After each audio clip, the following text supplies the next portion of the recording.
Capital Sonoro. Capital Político.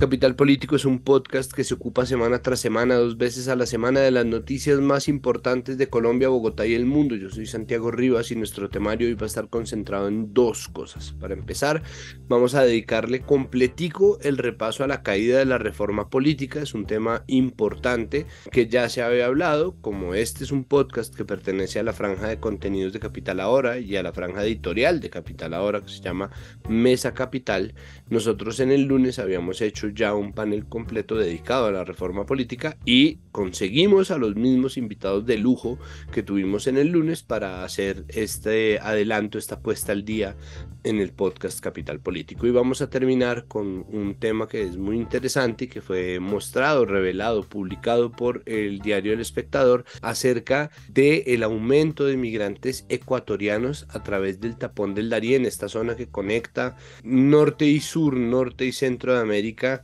con una serie pues, de peligros y en unas condiciones que son absolutamente inhumanas y que sin embargo se está volviendo uno de los corredores favoritos para migrantes de toda América e incluso también del África. Bueno, empecemos entonces.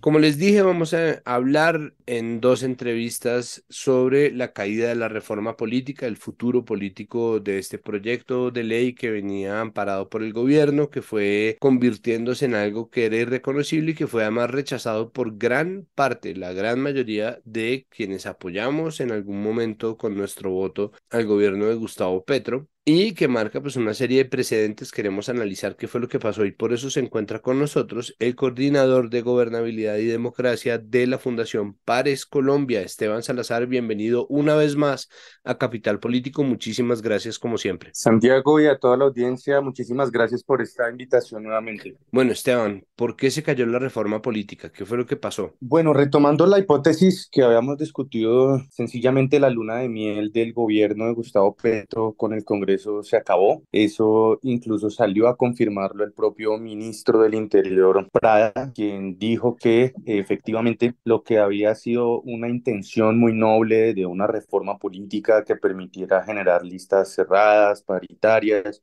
con financiación 100% estatal, se convirtió fue en una reforma que favorecía a los partidos tradicionales, a los clanes políticos y a los politiqueros de siempre. Esto genera dos cosas importantes. La primera es que es la segunda derrota para nuestra democracia en lo que va de este gobierno, de esta legislatura, porque no es la primera reforma política que se cae. Ya se había caído previamente la reforma de los senadores Humberto de la Calle y Ariel Ávila, que buscaba reformar institucionalmente el Consejo Nacional Electoral y la Registraduría. Eso se tumbó, se archivó, de hecho, porque el gobierno no quiso apoyarlo. La segunda, que se cae nuestra democracia en los intentos que se podían haber dado de mejorar el país, fue la que efectivamente dejó de apoyar ya el propio gobierno, dentro de la cual pues era impresentable la cantidad de micos, distorsiones y problemas que traía para la democracia colombiana. Y solo resta una, que es la del Código Electoral, que estaba abanderada por el cuestionado registrador Alexander Vega, que tampoco es que tenga mucho ambiente político, y eso es un primer asunto. El segundo asunto es que si bien es la segunda derrota para nuestra democracia en la posibilidad de haber generado un cambio en nuestro sistema político, es la primera derrota que tiene el gobierno de Gustavo Petro dentro de las reformas y su paquete legislativo. Eso lo que implica es que si la reforma política era la moneda de cambio para pasar la reforma a la salud, la reforma laboral, la reforma pensional e incluso las reformas que habían pasado anteriormente, esa derrota pues lo que denota es que ya las relaciones con el Congreso van a empezar a generar una ingobernabilidad bastante compleja en los procesos de negociación del cambio. Yo cierro esta primera parte diciendo que a mí me llama mucho la atención la audacia y la sagacidad que tiene el presidente también de convertir esta derrota en un triunfo, porque a pesar de que es la primera reforma que se le cae al gobierno directamente y que es la reforma política, lo que él salió a decir es que él está intentando hacer el cambio, pero son los mismos politiqueros y clanes políticos y partidos tradicionales los que no lo están dejando. Y si ese va a ser el discurso de aquí en adelante, pues vamos a tener entonces una democracia de balcón en donde ante cada reforma que se le vaya cayendo, pues eso lo convierte en una victoria al presidente y no en una derrota, diciendo, mire, yo quería hacer el cambio, pero así es muy difícil porque esta gente no quiere. Y como dirían la senadora Angélica Lozano, con estos personajes no se puede. Ya, pues bueno, ¿en qué deja esto entonces las posibilidades de concertación? ¿Existe alguna estrategia posible, alguna salida que tenga el gobierno, algo que todavía pueda negociar para mantener a las bancadas de su lado? Pues realmente la única moneda de cambio que hay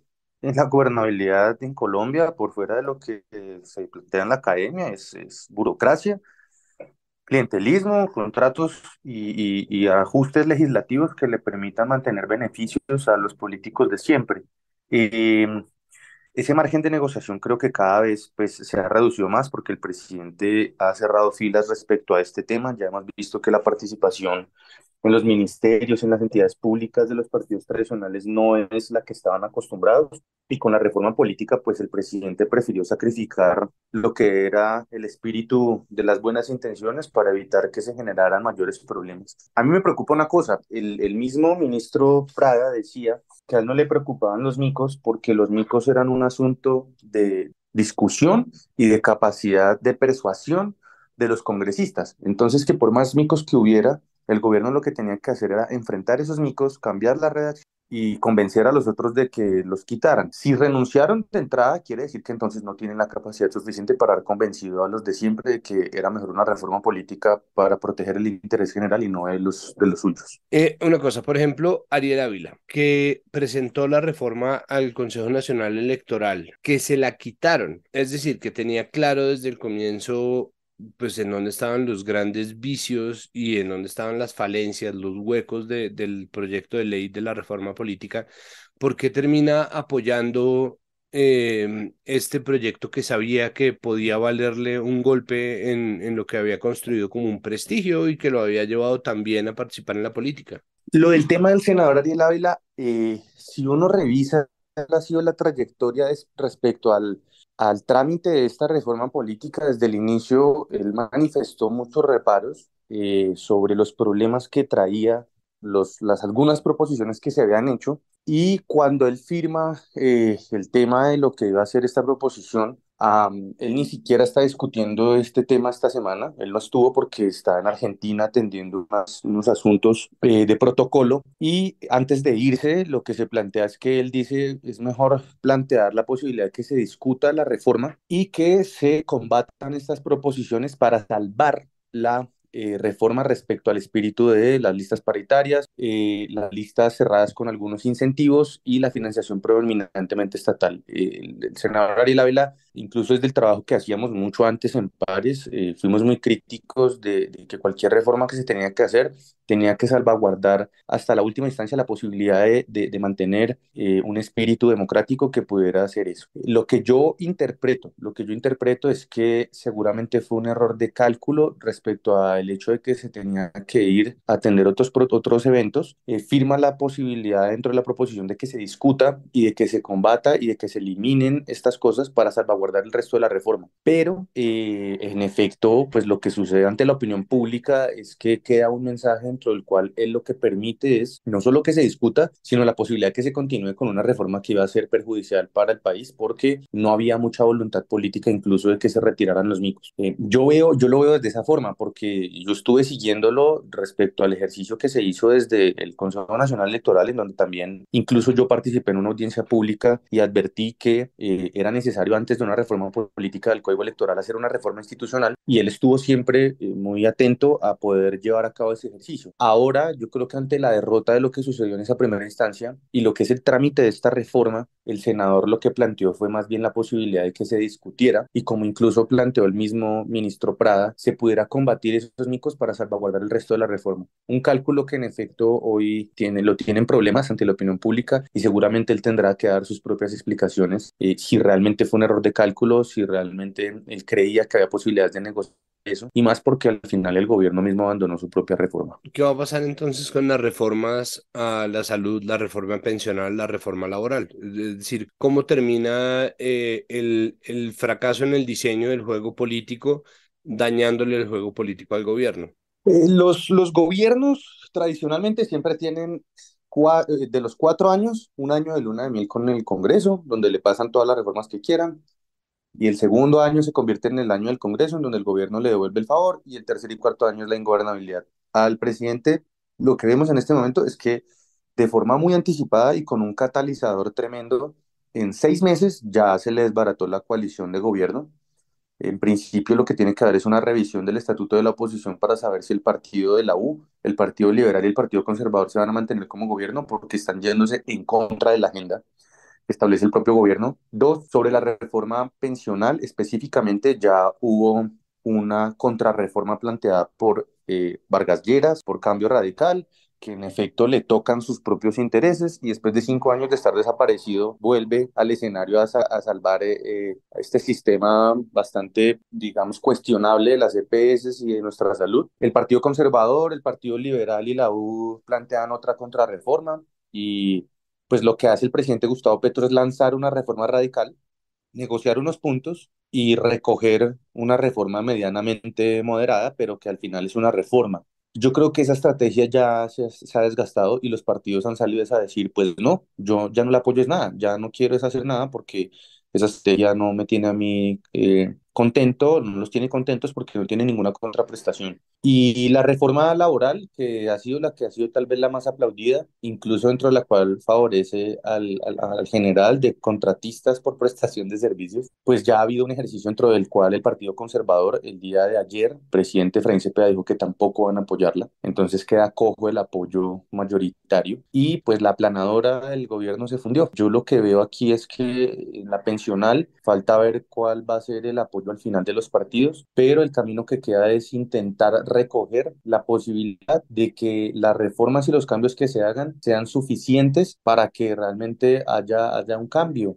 O si no, va a pasar como pasaba con el presidente Juan Manuel Santos, y es esa lógica gatopardista de cambiar todo para lo mismo, que es lo que quisieran los partidos. Pues que es un poco lo que ha terminado pasando en los últimos gobiernos, ¿no? Sí, sí, sí, cualquier intención, cualquier cambio está ahí. Yo creo también, Santiago y audiencia, que si uno hace un ejercicio de economía política, lo que estos partidos que hoy hacen parte de la coalición de gobierno, partidos tradicionales y gobernistas más bien, por fuera de un espectro ideológico de izquierda o derecha, es que ellos en su cálculo no dimensionaron la intención real de cambios y reformas que tenía el presidente y cómo eso ha terminado afectando los intereses por fuera incluso de la dinámica política. Y hoy los financiadores de sus campañas, quienes han apoyado sus estructuras y bases políticas, se sienten amenazados. Y es evidente que lo que se ve en la estrategia incluso de medios de comunicación es que se está llevando al presidente Gustavo Petro lo mismo que pasó en la alcaldía de Bogotá, y es a que en vez de andar gobernando en lo que tiene que hacer, se dedique a defenderse. Y eso va a generar otro problema en gobernabilidad también muy grande porque ya no es solamente la capacidad de negociación sobre esas reformas, sino el ejercicio mismo dentro del Ejecutivo, que tiene bastantes retos y que a pesar de que el gobierno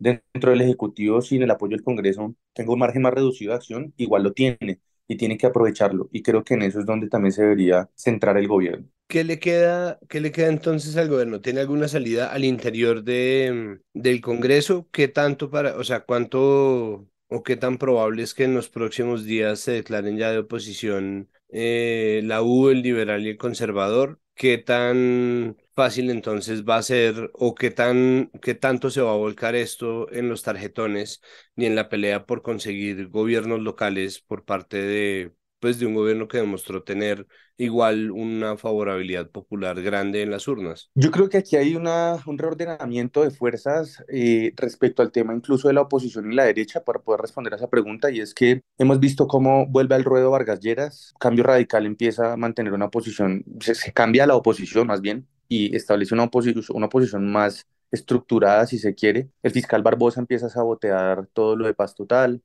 sujeción, desmantelamiento de grupos armados, política criminal. La procuradora Margarita Cabello hace lo suyo y los partidos empiezan a tener movimientos dentro de los cuales pareciera inminente que incluso antes de las elecciones locales del 23, estos partidos puedan declararse o en la independencia, para el caso de liberales, conservadores y la U, o incluso directamente hacia la oposición. Y el cálculo político es el mismo para todos, la supervivencia dentro de las elecciones locales. Lo que se esperaba era que al menos llegaran hasta el 20 de junio, se sacaran las reformas que más se pudieran y de ahí en adelante el gobierno empezara a intentar negociar lo que más pudiera con el Congreso desde su propia coalición, que ya no sería mayoritaria. Y lo que se está viendo es que en el cálculo de estos partidos pareciera más bien más rentable mantenerse en la retaguardia desde la fiscalía, los órganos de control y seguramente en las alcaldías locales de las capitales departamentales. Si lo vemos bien, la jugada del Consejo Nacional Electoral para volver a la personalidad jurídica a Federico Gutiérrez es que él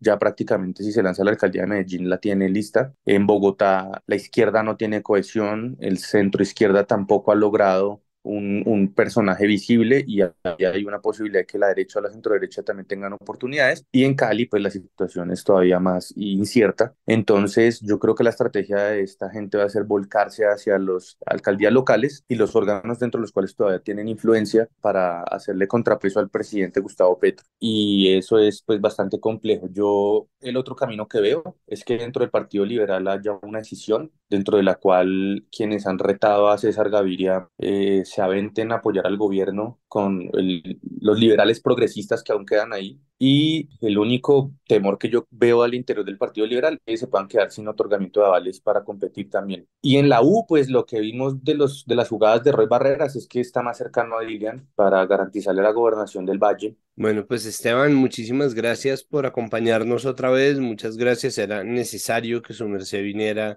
a cobrar muchas de las cosas que ya nos había dicho en el lunes. Era importante que pudiera, pues que pudiéramos hacer un poco o concretar el sentido de todo esto que está pasando.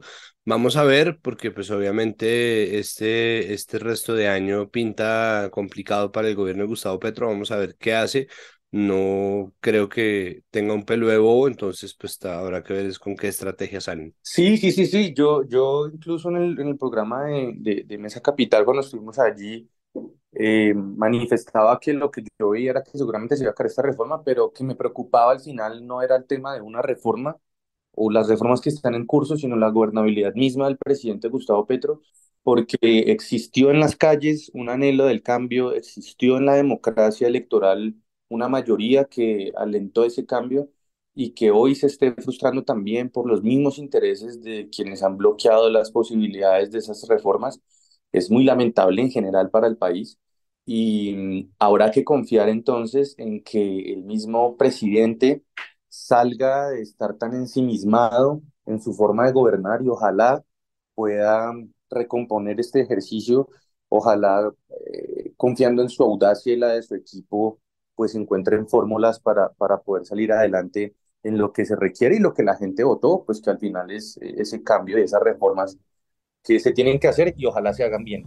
Pues sí, todos estamos completamente de acuerdo. Bueno, muchísimas gracias, Esteban. Muchas gracias, Santiago, y a toda la audiencia.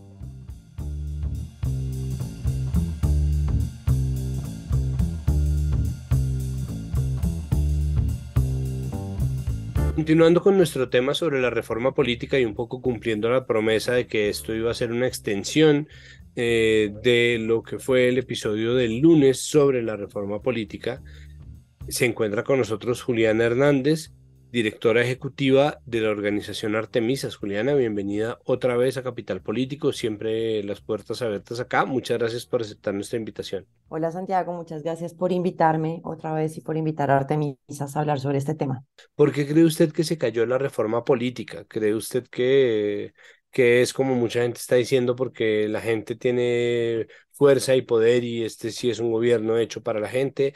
¿Es porque era verdaderamente muy impopular? ¿Es porque era irreconocible? ¿Qué pasó ahí? Bueno, yo creo que hay varias cosas. Uno es como que da la sensación de que se les metió un rollo al ojo y no se dieron cuenta, porque era una reforma que, claro, han defendido el pacto histórico, que fue la reforma que radicaron, pero después aparece una reforma política que efectivamente atenta contra los principios que defiende el presidente Gustavo Petro y la bancada del pacto histórico, que es precisamente la que radica la Carta pidiéndole al presidente que retire la reforma política. Entonces creo que hay muchas cosas que hay que tener presente. O sea, yo creo que sí es evidente que uno puede conocer el texto que está defendiendo, particularmente si viene de una radicación del gobierno, pero lo que sí es claro, y yo creo que hay una coherencia frente a lo que se está diciendo, tiene que ver con las propuestas que eran las que planteaba y las que se requieren plantear en una reforma política, que tienen que ver con las listas cerradas, cremallera, con el principio de paridad, con una puerta giratoria que no tiene ningún sentido, que es que congresistas puedan pasar a ser ministros o ministras y después devolverse, que puedan quedar reelectos y reelectas y quedarse infinitamente en el Congreso, que es lo que vimos pues, durante lo que hemos visto durante muchos años. Creo que sí había un avance en el tema de financiación del 100% de las campañas políticas, a pesar de que creo que hay unos argumentos de Paloma Valencia que son muy interesantes frente al tema de financiamiento estatal y la democratización de los partidos políticos y de los movimientos para que no se tomen decisiones de forma arbitraria, que creo que también hay que señalarlo, y el pacto histórico y los partidos políticos cuando arman listas cerradas lo hacen a dedo, ¿no? No existen democracias dentro de los partidos. Entonces creo que sí, se les metió un rollo al ojo, hubo negociaciones que no funcionaron, creo que es un golpe fuerte para el gobierno nacional. Que la reforma política que radica pues se le caiga, pero igual tiene 4 debates y creo que también muestra una tensión inicial dentro de lo que veremos este año, y es unas divisiones dentro del pacto, unos ataques al gobierno nacional, incoherencias que van a pasar porque pues al final Petro tiene que gobernar con todo el mundo, con todos los partidos políticos, y eso tiene negociaciones detrás, ¿no? Hay que también bajarle al idealismo de vamos a tener la reforma progresista, no ha pasado, o sea, no, creo que es, no, digamos, casi que normal que pase. Se han archivado 7 veces la posibilidad de tener paridad cuando se incluye dentro de paquetes de reformas o dentro del código electoral, y eso, pues bueno, seguiremos en la lucha desde sociedad civil y el gobierno tendrá que responder. La caída de la reforma política es una oportunidad de alguna manera para la causa de la paridad, es decir, siendo que si esta reforma aprobaba por primera vez la paridad y la participación política de las mujeres defendida desde el sistema, defendida desde el diseño del Estado y del mapa político, pero era una reforma tan absolutamente impopular que tenía y que traía consigo tantos problemas, que venía infestada de micos colgados ahí. ¿Será esta una oportunidad para plantear, yo no sé si un proyecto utópico, pero al mismo tiempo un diseño un poco más sensato y un poco más de cara a la gente?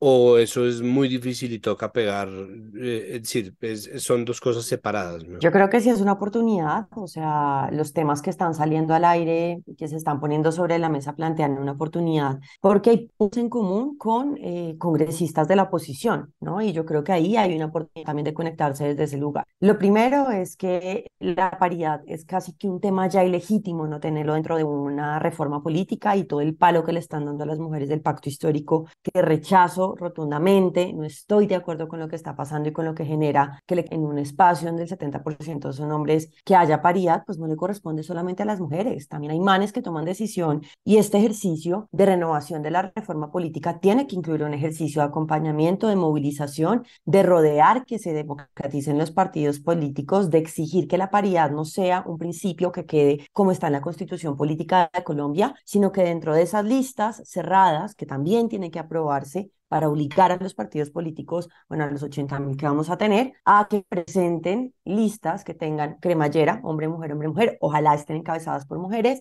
y que la financiación estatal también obligue a que esa financiación que le entra a los partidos políticos tiene que garantizar que los liderazgos de mujeres tengan garantías. Y eso se logra entre sociedad civil y entre congresistas, en lugar de andar dándole palo a las mujeres porque lo están defendiendo o no, y porque sí creo que en este momento no tenemos que ser mezquinos ni mezquinas con un avance de una derecha radicalizada y una división que es como, bueno, ya se cayó la reforma política, creo que todos y todas estábamos esperando eso, pues organicémonos, exijamos espacios, pidámosle la puerta a Prada, hablamos con las congresistas del pacto histórico, también con las de oposición. Paloma Valencia de alguna forma defiende las listas cerradas, y también entender las posiciones, por ejemplo, de Katy Jubinao, que defiende las listas abiertas, que una lograría entender un poco, porque no solucionan un problema de representación en Colombia, que es el tema de partidos del que hablamos hace un tiempo. Por último, hay una retórica que ya le han mencionado que tiene mucho que ver con, ¿no?, la gente. Es que esta vez la gente habló y la gente hundió la reforma y la gente, y esto se hace la gente, ¿no? Y entonces, pues es un poco obviamente frente a lo que puede suponer la pérdida completa de los partidos que hacen parte de la bancada del gobierno, es decir, una separación ya definitiva con los partidos liberal, conservador y de la U. ¿Qué chances hay de que entonces el gobierno, tratando de volver a sus bases de referendación y aprobación popular, que fue pues lo que ganó en las urnas el año pasado, vuelva a hacer una mezcolanza en la cual se puede tratar con desdén las agendas feministas, se puede tratar con desdén las agendas de la gente en nombre de la gente? Que finalmente es un poco lo que pasa. ¿Qué hacer para que la conversación pública conserve el posicionamiento de estos activismos feministas que son importantes, que han sido cruciales en la construcción de un Estado más justo, que no paritario aún, de manera que podamos tener ahí sí un mapa político construido desde la gente, ¿no? Ya que tanto nos gusta la gente y la gente, pues cómo hacemos para que eso se vea garantizado en, pues, en que las agendas progresistas, de nuevo, sin que lleguen a un nivel utópico, pues sí se vean respaldadas por lo que fueron las bases votantes del petrismo. A ver, no fue la gente la que tumbó la reforma política, fueron los partidos políticos que en lo absoluto representan hoy, y en una crisis democrática de Colombia, pues decir que es que la gente tumbó la reforma política es absolutamente falso. Lo tumbaron los partidos políticos que dijeron no en un debate que además fue improvisado, que tuvieron que suspender por la plenaria del Senado, y que si realmente esa retórica de gente la que llega a dominar el poder, pues a ver dónde están el llamado del gobierno nacional a las feministas. Y lo digo desde el Ejecutivo, porque desde el Legislativo hay que reconocer que congresistas como Angélica Lozano, María José Pizarro, Jennifer Pedraza, Mafe Carrascal, Tamara Argotos, hay un montón de congresistas que se han hecho un llamado a decir: vengan, construyamos esta reforma política, si no pasa, pasemos por otro lado, leyes de paridad. Pero el desdén del que tú hablas con las agendas feministas no es nuevo, ¿no? O sea, esto no es nuevo. El gobierno está hablando de la gente, pero no está hablando de la gente mujeres. Y es una queja constante del movimiento feminista bogotano, ¿no? Porque pues tampoco vamos a decir quién es el movimiento feminista, ese es un debate, otro debate, pero pues no nos han llamado, no significa que no nos hayan escuchado, y sí creo que este es un momento para dar un golpe de opinión y decirle al presidente Petro, y aprovecho este espacio que obviamente ojalá nos escuchara, que no creo que pase, es como no nos han llamado, no nos han llamado a las mujeres. Y el desdén de las agendas feministas es una cosa, pero también el tema de mujeres, la pelea que se está dando en Plan Nacional de Desarrollo para incluir artículos, modificarlos, generar preposiciones que mejoren la calidad de vida de las mujeres y la población LGBTI de cara a los 3 años que le quedan a este gobierno, es falsa. Es falsa y ha sido muy complejo. Y creo que ahí tenemos que ser críticos y críticas y exigirle a este gobierno que le cumpla a la gente, y resulta que en Colombia la gente es 52% mujeres. Entonces, pues sí, creo que no es una tumbada de la gente, de partidos políticos están asustados, tienen también que pues reformarse. Yo tampoco creo que eso vaya a pasar para el 2023, se hará para las elecciones de 2026, y es algo que yo siempre digo, y es que las feministas pues sabemos esperar y sabemos ser persistentes, y como se lo hemos dicho siempre a los y a las congresistas, si nos lo tumban esta vez, estaremos en la siguiente reforma y en la siguiente y en la siguiente, y nos seguirán viendo porque hay un crecimiento en el descontento de lo que está sucediendo. Perfecto, pues Juliana, muchísimas gracias. Sabe obviamente que ese descontento y esa causa tiene sus puertas abiertas aquí en Capital Político. Por lo pronto, pues bueno, vamos a ver qué decide hacer el gobierno de cara pues a este fin de la luna de miel que supone el hundimiento de la reforma política. Muchísimas gracias. Muchas gracias a ti, Santiago.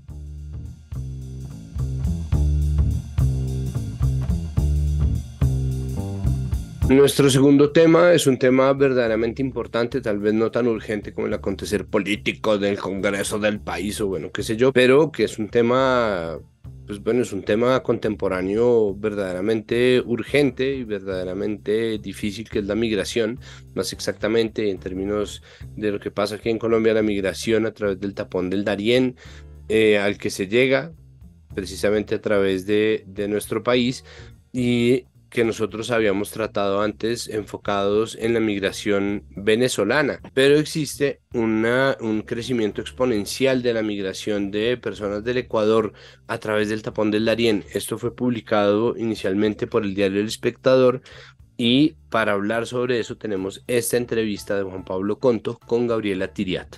Adelante, Juan Pablo. Santiago, la movilización por la selva del Darién, frontera entre Colombia y Panamá, ha estado variando en los últimos meses. En octubre del año pasado, por el Golfo llegaron a pasar 40.593 venezolanos, pero también ha ido creciendo el número de ecuatorianos. Eh, y ha sido además un crecimiento exponencial. En enero de 2021, el Servicio Nacional de Migración de Panamá registró el paso de 3 ecuatorianos por el Darién. Un año más tarde, la cifra subió a 100. Las cifras además, pues que se logran ahí como contar, mientras que en enero de este año ya fueron 6.352, lo que corresponde al 25% del total de migrantes que pasó por el Darién. Para entender esta situación, qué está sucediendo y cómo se está reaccionando frente a esto, estamos con Gabriela Tiriat, abogada profesional en incidencia de la Oficina Nacional del Servicio Jesuita a Refugiados en Colombia. Gabriela, bienvenida a Capital Político, ¿cómo está? Hola Juan Pablo, buenos días. Muchas gracias por la invitación. Gabriela, pues, ¿qué está pasando? Porque hay un aumento casi exponencial de ecuatorianos atravesando y utilizando esta ruta migratoria, el tapón del Darién, pues. Bueno, la situación de movilidad humana proveniente de Ecuador es sumamente preocupante porque se ha registrado una movilidad humana forzada ocasionada por el aumento de la violencia en el territorio, también el aumento de grupos al margen de la ley que en el territorio que están atormentando a los ecuatorianos. Y de otro lado, pues la incertidumbre política que se está viviendo en Ecuador respecto a tanto lo económico como la estabilidad del presidente en ese país. No sé si podemos profundizar un poco en qué caracteriza esta migración o a los migrantes que están haciendo este recorrido y bajo qué condiciones está sucediendo esta movilización, digo. Bueno, acá es sumamente importante aclarar, no solamente para el contexto de ecuatorianos, sino para cualquier persona que decide pasar por el Darién, es que es una migración forzada, no es una decisión que como emane de la voluntad plena, sino está ocasionada por causas estructurales en la que no se pueden solventar, por ejemplo, las condiciones mínimas de vida, de dignidad y de garantía de los derechos humanos en el país en el que deciden salir. Y acá es sumamente importante también hablar del derecho a migrar, así como del derecho a no migrar. La migración que compone en estos momentos de Ecuador es una migración forzada y es ocasionada por la situación que se está empezando a vivir en dicho país. Muchas de estas personas salen sin su documentación y sin la información necesaria respecto a cuáles son aquellos riesgos que comportan la ruta y lo hacen por esta situación de buscar la garantía de sus derechos fundamentales. ¿Cómo ha reaccionado o ha existido alguna reacción del gobierno colombiano? ¿Qué medidas se han tomado y han sido estas suficientes o no están siendo suficientes frente igual a una problemática de la migración del Darién que es muy grande y que sabemos que viene de tiempo, de muchos años atrás, pues? Actualmente no ha habido una respuesta enfocada hacia la migración ecuatoriana y mucho menos respecto al Darién. Lastimosamente, el gobierno todavía entiende la migración exclusiva como un problema que es ajeno a Colombia. En el Plan Nacional de Desarrollo, por ejemplo, no está especificado los temas relacionados a la migración. Y es preocupante porque en Colombia, además de ser frontera de país, es frontera de continente y en él, en todo nuestro territorio, confluyen distintos movimientos migratorios como lo son también los extracontinentales. Hay un flujo muy alto también de población haitiana, de población china, de población africana que está siendo invisibilizada. Es necesaria una respuesta y es necesaria una respuesta que garantice los derechos humanos y que garantice una migración segura y regular. Por el momento no hay una respuesta clara del gobierno, no ha habido un mecanismo tampoco para la garantía y la protección.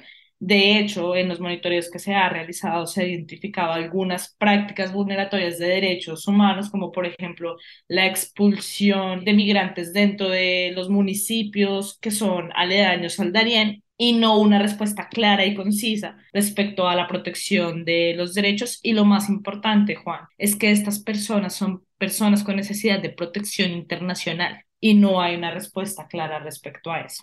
Desde el gobierno ecuatoriano ¿Sabemos si ha habido alguna reacción frente a esta problemática? Si también existe algún tipo de política o algún tipo de diálogo con el gobierno colombiano, o realmente es algo que está totalmente fragmentado, por decirlo de alguna manera. Respecto al gobierno ecuatoriano, no se ha identificado tampoco respuesta. Probablemente sí tienen algún diálogo con el gobierno colombiano, yo creo que sí, porque pues las relaciones diplomáticas siguen vigentes, ¿no? El gobierno colombiano y el gobierno ecuatoriano pues mantienen sus relaciones diplomáticas, pero por el momento no se ha sabido nada respecto a como la información que ellos manejan.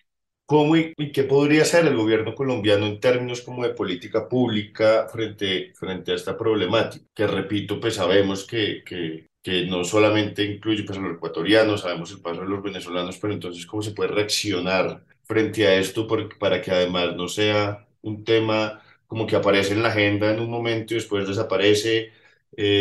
¿Cómo generar una política pública alrededor de esto y cuál sería? Ya existen instrumentos regionales, como lo es la Declaración de Cartagena, que buscan solventar todas estas situaciones asociadas a los movimientos migratorios en los que se está hablando de personas con necesidad de protección internacional y que no necesariamente están encasillados dentro de un perfil jurídico normativo como el que estaba en la Convención del Estatuto de los Refugiados o en cualquier otro instrumento internacional. Acá es sumamente importante el respeto a la Declaración de Cartagena.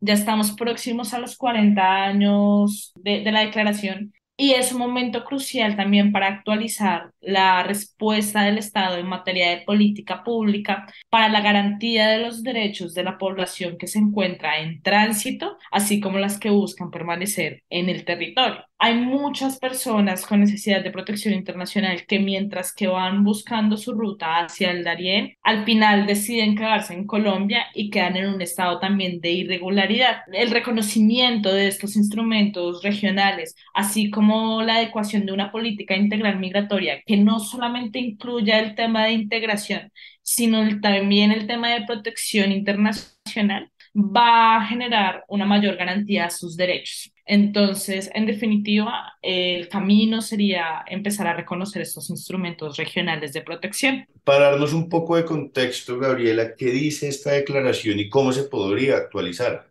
La Declaración de Cartagena de 1984 es un documento regional en el que distintos países de la región en su momento se reunieron para hablar de la complejidad de los movimientos que se vivían en Latinoamérica y decían que pues todavía es vigente, claro está, existían unos movimientos asociados a una crisis social, económica, política, aún hasta medioambiental que hacía que las personas decidieran salir de su país, no por la mera voluntariedad de ellos, sino porque no era posible garantizar sus derechos humanos y fundamentales. Entonces, lo que busca esta declaración es reconocer estos perfiles de aquellas personas que deciden salir por esas circunstancias como personas con necesidad de protección internacional, es decir, con necesidad de que un Estado al que van,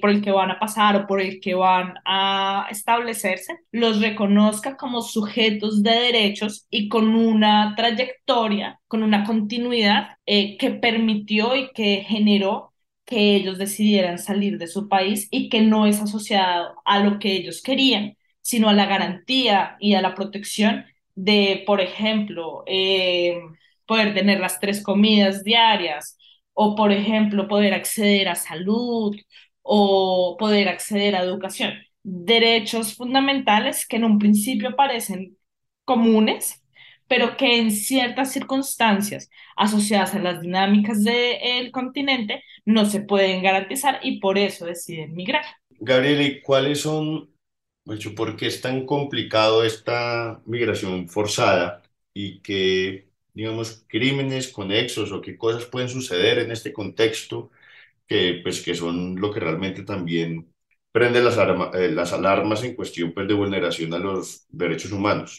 Lo complicado de la migración forzada es que se entiende y pues lastimosamente muchas personas creen que es una decisión voluntaria, por el simple hecho que la persona dice, sí, yo decidí salir, pero no se evalúan aquellas causas estructurales por las que se decidió salir.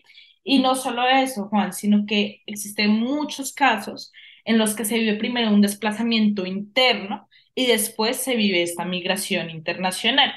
Entonces, hay unas continuidades que no son vistas y que no son entendidas como continuidades y que se entiende simplemente el último movimiento como la migración. Por ejemplo, en el caso de los haitianos, existe una como tendencia a que el haitiano se desplaza hacia Chile, por ejemplo, vive unos años en Chile y ahí después decide pasar hacia Colombia, subir, pasar hacia Colombia y pasar por el Darién. Y se ve simplemente el último acto de pasar por Colombia, ¿sí? Eh, Otro tema muy complejo con el tema de la migración es que son personas que se les vulneró previamente sus derechos fundamentales, es decir, salieron porque no podían acceder a la comida, no podían acceder a salud, no podían acceder a educación, cosas tan sencillas como simplemente no podían acceder a servicios públicos como el agua, la luz, entre otros. Entonces, el reto realmente es poder reconocer este tipo de complejidades en la migración y reconocer que más allá de estas situaciones, el Estado que los recibe o aún también el Estado de tránsito debe velar por las garantías para que durante la ruta o durante la permanencia de la persona en el territorio no vuelvan a sufrir procesos de vulneración a sus derechos, porque pues justamente vienen saliendo de ahí y volver a exponerlos a eso pues es sumamente riesgoso también. Y por último, Gabriela, ¿cómo ve el horizonte con respecto a estas herramientas, tanto en política pública como la situación que está viviendo Ecuador frente a esta larga historia de migración a través del tapón del Darién? ¿Cómo ve el horizonte o el futuro de esta problemática teniendo en cuenta estas herramientas pues, y este panorama que tenemos en el presente? La verdad es que el horizonte es alarmante porque todo lo asociado a la migración no involucra exclusivamente la decisión de un solo país, sino también incluye todas estas dinámicas asociadas al sistema internacional. Existen políticas restrictivas de ingreso, por ejemplo, a Estados Unidos, que repercuten directamente a las dinámicas de Colombia. ¿Sí? Así como también existen políticas restrictivas de garantía de derechos en otros países como Ecuador, Venezuela, que repercuten en el movimiento que se vive en Colombia y estas llamadas olas migratorias.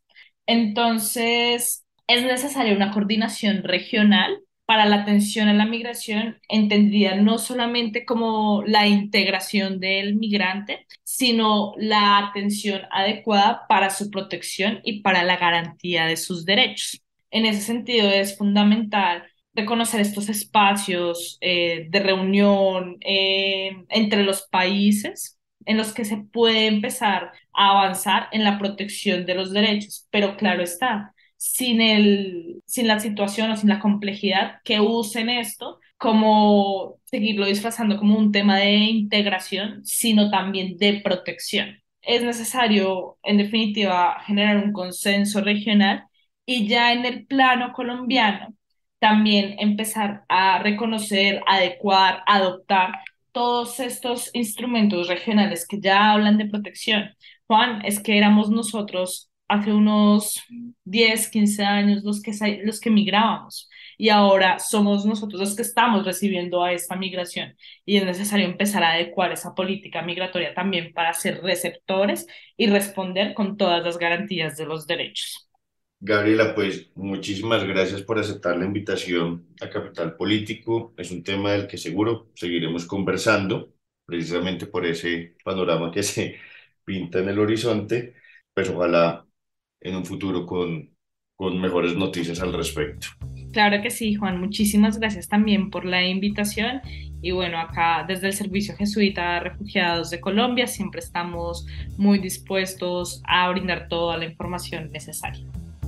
Y hasta aquí este episodio de Capital Político. Recuerden, por favor, que todo lo que ocurre en Capital Sonoro pasa gracias al trabajo de nuestra productora general María Alejandra Cuestas, de nuestro periodista investigador Juan Pablo Conto y de nuestro editor Cian León Bernardo González. Recuerden también que esto es comunicación pública, no necesitamos ningún tipo de suscripción, financiación, cuota, poner pala bacanada. Le agradecemos si esa era la intención. Nosotros somos un proyecto independiente en la medida en que toda la comunicación debe ser independiente, pero estamos financiados con recursos públicos. Si ustedes tenían plata que querían darle a algún proyecto independiente, por favor encuentren uno de su preferencia y háganlo, porque es bueno financiar la producción de contenidos. Lo que nosotros les pedimos, en cambio, es que por favor nos recomienden, es decir, que le digan a sus amigos, a sus amigas, a sus familiares, a la gente a la que odian y a la gente a la que quieren en redes sociales, que por favor escuchen Capital Político, sea como una herramienta para argumentar, sea como un ambientador de la discusión, o porque ustedes simplemente sienten que aprendieron algo nuevo en este podcast. Así que les agradecemos muchísimo que le peguen el enlace a este episodio a cualquiera de estas personas ya enumeradas en la lista previa, y de paso, si la plataforma en la cual escuchan ustedes Capital Político tiene la posibilidad de calificar, pues, y si pueden, y si quieren, y si les nace del corazón, pueden entonces calificarnos también, y así vamos a ampliar la comunidad y la conversación en torno a los contenidos de Capital Sonoro y de este podcast Capital Político. Nos oímos en la próxima emisión. Muchísimas gracias por estar con nosotros. Capital Sonoro.